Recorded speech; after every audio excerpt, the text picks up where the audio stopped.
The laughter started softly at first. Then it grew louder, sharper, crueler. A 10-year-old girl stood at the front of her classroom, her small hands clenched, her voice trembling as she said, "My granddad was a Navy SEAL. He saved lives." The room exploded in mockery, and no one noticed the four men in uniform walking silently down the hallway. If you love your country and respect your soldiers, hit that subscribe button right now. Emily Carter had learned early that telling the truth didn't always make people believe you. Sometimes it made them laugh.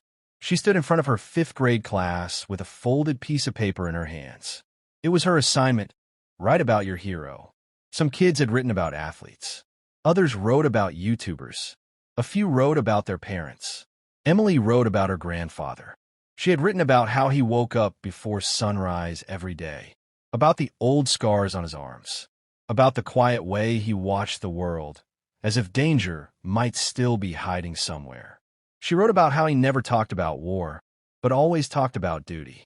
She wrote that he had been a Navy SEAL. When she finished reading, the room went silent for one long second. Then someone snorted. A boy in the back shook his head. "Navy SEALs aren't real.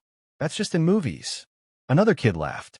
"Yeah, like your granddad is some secret superhero." Emily felt her face burn. "He is real," she said softly. "He just doesn't brag." The teacher tried to move on, but the damage was done. Whispers spread like fire. By lunchtime, the story had changed. Now Emily's granddad wasn't just a SEAL. He was a fake SEAL, a wannabe soldier, a grandpa who watched too many action movies. Emily sat alone at her lunch table, staring at her sandwich, wishing she had never said anything. That afternoon, her teacher called her to the front again. She meant well. She wanted Emily to explain herself, to clear things up, to stop the teasing. But it only made things worse. "Emily," the teacher said gently, "can you tell us more about your grandfather's service?" Emily swallowed. "He was in a special unit. He doesn't talk about it because some of his friends didn't come home." The room went quiet again. Not respectful quiet. Awkward quiet.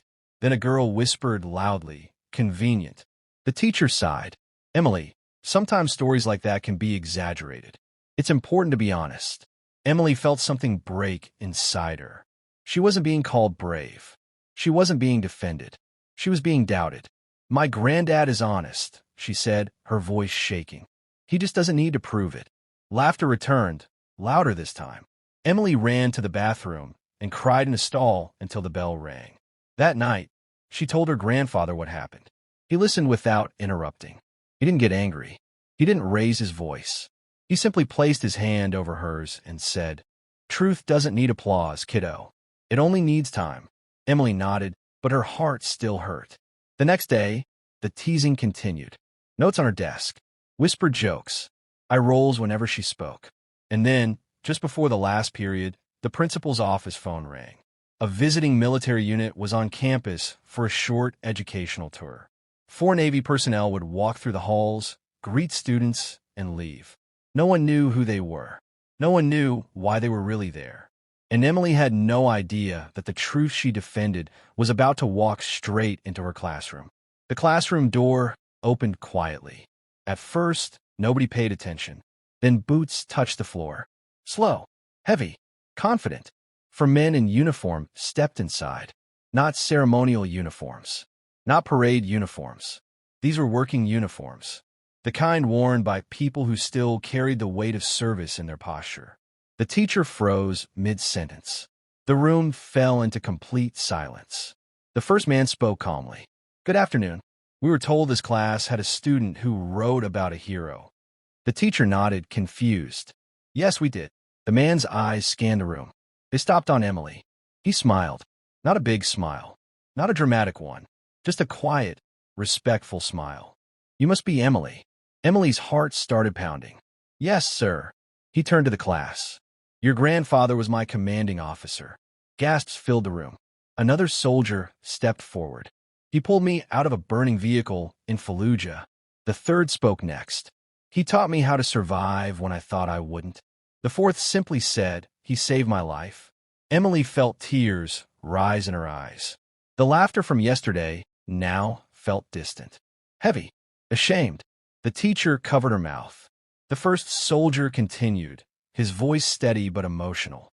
Your grandfather never told us he had a granddaughter this brave. Emily whispered. He doesn't like talking about it. That's how we know he's real, the soldier replied. The room was so quiet you could hear breathing. A boy in the back slowly raised his hand. So, he really was a Navy SEAL? The soldier looked at him. He still is. You don't stop being one. The student stared at Emily differently now. Not with laughter, not with doubt, but with awe. The teacher's eyes filled with tears. Emily, I'm so sorry. Emily nodded, but she wasn't angry anymore. The first soldier handed Emily a small folded flag. Your grandfather asked us to give you this if we ever met you. He said you'd understand. Emily hugged it to her chest. The soldiers turned to leave. But before they did, the first one looked back at the class. Respect isn't about believing big stories, he said. It's about honoring quiet ones. They walked out. The door closed. No one spoke. Then slowly, students began to clap. Not loud, not wild, respectful. Emily sat down, her hands shaking, her heart full. That afternoon, no one mocked her. No one whispered. No one laughed. They simply looked at her with new eyes. When Emily went home, she placed the flag in her grandfather's hands. He didn't cry, but his eyes did. I told you, he said softly. Truth only needs time. Emily never bragged again. She never needed to, because sometimes legends don't walk into rooms with medals. Sometimes they walk in through the people they raised. And sometimes a little girl with courage can remind an entire room what honor really looks like. From which part of the country are you watching this video?